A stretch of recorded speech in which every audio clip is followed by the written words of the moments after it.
જય સ્વામિનારાયણ. હેલો મિત્રો, કેમ છો બધા? હું વંદના સ્વાગત કરું છું તમારું આપણી યુટ્યુબ ચેનલ શ્રી હેલ્ધી ફૂડમાં. મિત્રો, આજે આપણે લીલા ચણાનું શાક બનાવવાનું છે. તમે જોઈ શકો છો, એકદમ આવા જે લીલવા ચણા આવે છે તેનું આજે આપણે ગ્રેવીવાળું શાક બનાવવાનું છે, જે હેલ્થ માટે પણ ખૂબ જ સારું એવું છે અને ઇઝીલી બની પણ જાય છે. તો લીલા ચણાનું શાક બનાવવાનું શરૂ કરીએ એ પહેલાં, જો તમે હજી સુધી આ ચેનલ ઉપર નવા છો અને તમને મારી દરેક રેસીપી ગમે છે તો આપણી યુટ્યુબ ચેનલ શ્રી હેલ્ધી ફૂડને જલ્દી લાઇક, શેર અને સબસ્ક્રાઈબ કરી દેજો. અને સાથે સાથે જે સાઈડમાં આપેલું બેલ આઇકન છે તેને પણ ક્લિક કરી દેજો, જેથી તમને મારા આવનારા દરેક નવા વિડીયોની નોટિફિકેશન સૌથી પહેલાં મળે. તો ચાલો ફટાફટ લીલા ચણાનું મસ્ત ગ્રેવીવાળું શાક બનાવવાનું શરૂ કરીએ. મિત્રો, લીલા ચણાનું ગ્રેવીવાળું શાક બનાવવા માટે અહીંયા આપણે 500 ગ્રામ જેટલા લીલા ચણાને ફોલી અને દાણા કાઢી લીધા છે. સૌપ્રથમ અહીંયા આપણે એક પેનની અંદર થોડું પાણી એડ કરીશું. ચણાને આપણે હળવા બોઇલ કરી લેવાના છે, એટલે કે બાફી લેવાના છે. આ બાજુ ચણાને આપણે ધોઈ અને તે પાણીની અંદર એડ કરી દેવાના છે. તેની અંદર થોડું મીઠું એડ કરશું સ્વાદ પ્રમાણે, અને ચણાનો જે લીલો કલર છે તે એકદમ જળવાઈ રહે તેની માટે અહીંયા આપણે ખાંડ એડ કરવાની છે, ચપટી જેટલી. મિત્રો, 5 થી 6 મિનિટમાં જ આપણા જે ચણા છે ને તે એકદમ સરસ રીતે બફાઈ જશે. તો આવી રીતે પહેલાં આપણે ચણાને બાફી લઈશું. અને મિત્રો, ચણા બાફતી વખતે જ આપણે તેની અંદર એક બટેકાને છાલ ઉતારી ઝીણું એવું સમારી લીધું છે, તે પણ આપણે ચણાની અંદર જ એની સાથે જ બાફી લઈશું. જોઈ શકો છો મિત્રો તમે, બંને વસ્તુ આપણે સાથે જ એડ કરી દીધી છે. હવે 4 થી 5 મિનિટમાં તે બંને વસ્તુ બફાય ત્યાં સુધીમાં અહીંયા આપણે ટમેટાની ગ્રેવી કરીને લઈ લેવાની છે. મિત્રો, અહીંયા આપણે 500 ગ્રામ જેટલા ટમેટા લીધા છે. આજે આપણે 5 થી 6 વ્યક્તિને આ લીલા ચણાનું ગ્રેવીવાળું શાક સર્વ થઈ શકે તેટલી આપણે રસોઈ બનાવવાની છે. તમે જોઈ શકો છો મિત્રો, ટમેટાને આપણે આવી રીતે ખમણીની મદદથી ખમણી લેવાના છે અને આવી રીતે જ તેની ગ્રેવી કરવાની છે. ટમેટામાં જે છાલનો ભાગ હોય તેને આપણે કાઢી લઈશું. ઘણા લોકો મિક્સરમાં પણ એકસાથે ટમેટાને પીસીને ગ્રેવી કરતા હોય છે, પણ આવી રીતે ટમેટાની ગ્રેવી કરવાથી શાકનો સ્વાદ ખૂબ જ સારો એવો આવે છે અને ટમેટાનો જે લાલ કલર છે તે પણ સરસ એવો જળવાઈ રહે છે. તો તમે જોઈ શકો છો મિત્રો, સરસ એવી આપણી બધા જ ટમેટાની ગ્રેવી બનીને તૈયાર થઈ ગઈ છે. હવે તેની અંદર જ એક મોટા આદુના ટુકડાને આપણે ખમણીને લઈ લેવાનું છે. તમે જોઈ શકો છો મિત્રો, અહીંયા આપણે કાંદા લસણ ખાતા નથી એટલે આપણે કાંદા લસણ એડ નથી કરતા. બાકી જો તમે કાંદા લસણ ખાતા હો તો કાંદાની કટકી કરવાની અને લસણને પણ ઝીણું સમારીને એડ કરવાનું. શાકનો સ્વાદ ખૂબ જ સારો એવો આવશે. અહીંયા કાંદા લસણ વગર પણ લીલા ચણાનું ગ્રેવીવાળું શાક એકદમ સરસ બનશે. તો હવે તમે જોઈ શકો છો મિત્રો, ગ્રેવી તૈયાર થઈ ગઈ છે અને આ બાજુ 4 થી 5 મિનિટ થઈ ગઈ છે, એટલે આપણા ચણા પણ સરસ એવા બફાઈ ગયા છે.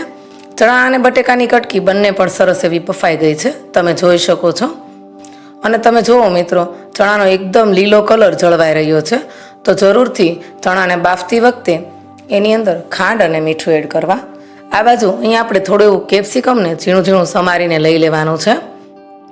મિત્રો, કેપ્સિકમ છે ને તે ઓપ્શનલ છે, તે તમે સ્કીપ પણ કરી શકો છો, પણ અત્યારે મારી પાસે કેપ્સિકમ પડ્યું હતું એટલે તે એડ કર્યું છે. તેનો પણ સ્વાદ શાકની અંદર ખૂબ જ સારો એવો આવે છે. તો અહીંયા આપણે કેપ્સિકમને પણ ઝીણું એવું સમારી લીધું છે, તમે જોઈ શકો છો. હવે અહીંયા આપણી બધી વસ્તુ સરસ એવી તૈયાર થઈ ગઈ છે. ચાલો ફટાફટ લીલા ચણાનું ગ્રેવીવાળું શાક બનાવી લઈએ. તો તેની માટે અહીંયા આપણે ગેસ ઓન કરી એક પેનની અંદર તેલ એડ કરવાનું છે. મિત્રો, અહીંયા આપણે તેલ ઓછામાં ઓછું 5 થી 6 મોટા ચમચા જેટલું એડ કર્યું છે, કેમ કે ગ્રેવીવાળું શાક છે તેની અંદર તેલનું પ્રમાણ થોડું વધુ રાખવાનું છે. હવે તેલ હળવું ગરમ થાય એટલે 1 ચમચી આખું જીરું, 2 થી 3 ચમચી જેટલા સફેદ તલ, 7 થી 8 લીમડાના પત્તા, 1 મોટી ચમચી જેટલી કસૂરી મેથીને હાથ વડે મસળીને એડ કરવી, 2 તીખા લાલ સુકાઈ ગયેલા મરચાં, તમાલપત્ર અને ત્યાર પછી હિંગ એડ કરશું. બધા મસાલા સરસ રીતે એડ થઈ જાય ને પછી તેની અંદર આપણે ઝીણું સમારેલું કેપ્સિકમ એડ કરવાનું છે. કેપ્સિકમ એડ કર્યા પછી ગેસની ફ્લેમ આપણે ધીમી કરી દેવાની છે અને બધી વસ્તુને સરસ રીતે મિક્સ કરી લેવાનું છે. હવે અહીંયા તમે જોઈ શકો છો મિત્રો, કેપ્સિકમ બરાબર રીતે સતાઈ ગયું છે. ગેસની ફ્લેમ ફૂલ કરી અહીંયા આપણે જે ટમેટાની ગ્રેવી અને આદુ ખમણીને લીધેલું હતું તે એડ કરશું. બધી વસ્તુને સરસ રીતે મિક્સ કરી દઈએ. 2 થી 3 મિનિટ સુધી આ બધી વસ્તુને સરસ રીતે ચડવા દેવાની છે. ત્યાર પછી તેની અંદર સ્વાદ પ્રમાણે મીઠું એડ કરશું, ચપટી જેટલી હળદર એડ કરશું, 1 મોટી ચમચી જેટલી વરિયાળી એડ કરશું. મિત્રો, વરિયાળી છે ને તે વઘારમાં જ એડ કરવાની હોય છે, પણ મારાથી ભૂલાઈ ગઈ હતી એટલે અહીંયા આપણે પાછળથી વરિયાળી એડ કરી છે. જો તમે વઘારમાં વરિયાળી એડ કરો ને તો શાકનો સ્વાદ ખૂબ જ સારો એવો આવે, એટલે વરિયાળી જરૂરથી એડ કરજો. ત્યાર પછી અહીંયા આપણે સ્વાદ પ્રમાણે લાલ મરચું એડ કર્યું છે. તમે જો બહુ તીખું ન ખાતા હો તો તમે કાશ્મીરી મરચું પણ એડ કરી શકો છો, પણ શાકનો કરેલો જો લાલ હશે તો જ તેનો સ્વાદ ખૂબ જ સારો એવો આવશે. ત્યાર પછી 2 ચમચી જેટલી આપણે જે દૂધની જાડી તર વળી ગઈ હોય ને તે એડ કરવાની છે. ત્યાર પછી અહીંયા આપણે 2 મુઠ્ઠી સિંગદાણાને શેકી અને તેનો ભૂકો કરીને લીધેલો છે, તમે જોઈ શકો છો. મિક્સ કરી લઈએ બધી વસ્તુને. મિત્રો, સિંગદાણાના ભૂકાથી શાકનો સ્વાદ ખૂબ જ સારો એવો આવે છે. બધી વસ્તુને મિક્સ કરી લઈએ. બધી વસ્તુ સરસ એવી મિક્સ થઈ જાય ત્યાર પછી આપણે શાકની અંદર થોડો ગોળ એડ કરવાનો છે. ગોળ એડ કરી શાકને બરાબર રીતે મિક્સ કરી લેવાનું છે. હવે તમે જોઈ શકો છો મિત્રો, ગ્રેવીમાંથી સરસ એવું તેલ છૂટું પડી રહ્યું છે.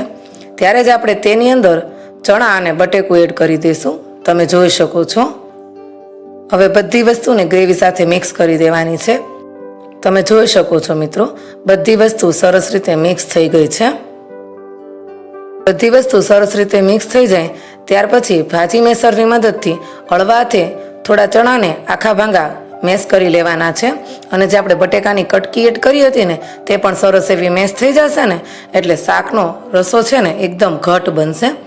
તો આવી રીતે હળવા હાથે થોડું થોડું કરી આપણે શાકને મેશ કરી લઈશું. હવે તેની અંદર આપણે પાણી એડ કરવાનું છે. તો અહીંયા આપણે ઓછામાં ઓછું 1 ગ્લાસ જેટલું પાણી એડ કર્યું છે. પાણી સાથે શાકને આપણે મિક્સ કરી લઈશું અને 2 થી 3 મિનિટ સુધી આપણે તેને ઉકળવા દેવાનું છે, જેથી કરી અને શાકની ગ્રેવી એકદમ ઘાટી થાય અને આપણું શાક પણ સ્વાદમાં ખૂબ જ સારું એવું લાગે. તમે જોઈ શકો છો મિત્રો, આપણું શાક છે ને તે એકદમ સરસ રીતે ઉકળી ગયું છે. હજી એક તરકીબ છે જે શાકની ગ્રેવીને એકદમ ઘાટી કરી દેશે, પણ ત્યાં સુધી શાકને આપણે ઢાંકીને ચડવા દઈશું. અને આ બાજુ 1 ચમચી જેટલો આપણે ચણાનો લોટ લેવાનો છે.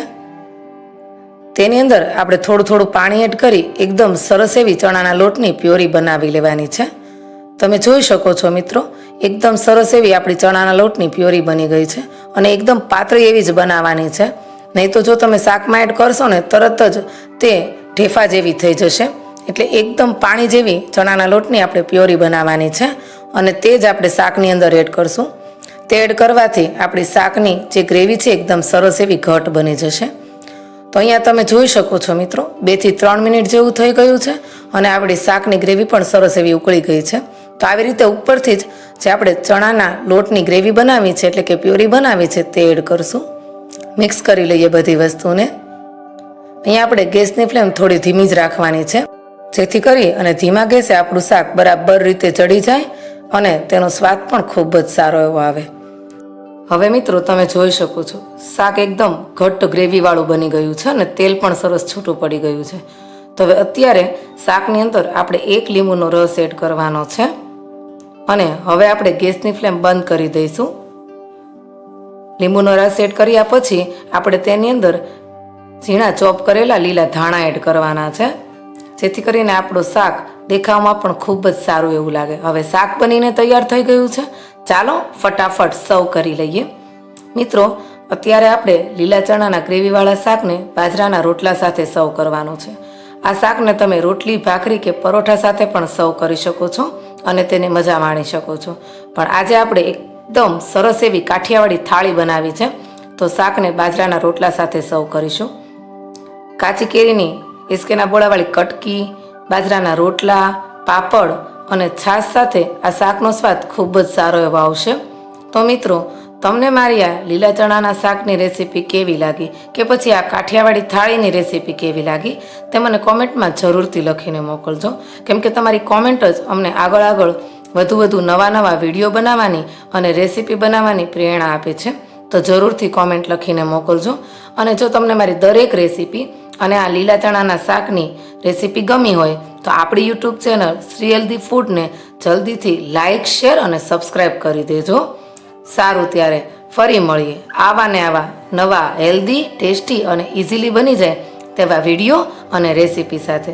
ત્યાં સુધી મારા વિડીયાને પૂરેપૂરો આખો જોયો અને તમારો કિંમતી સમય આપ્યો તે માટે થેન્ક યુ.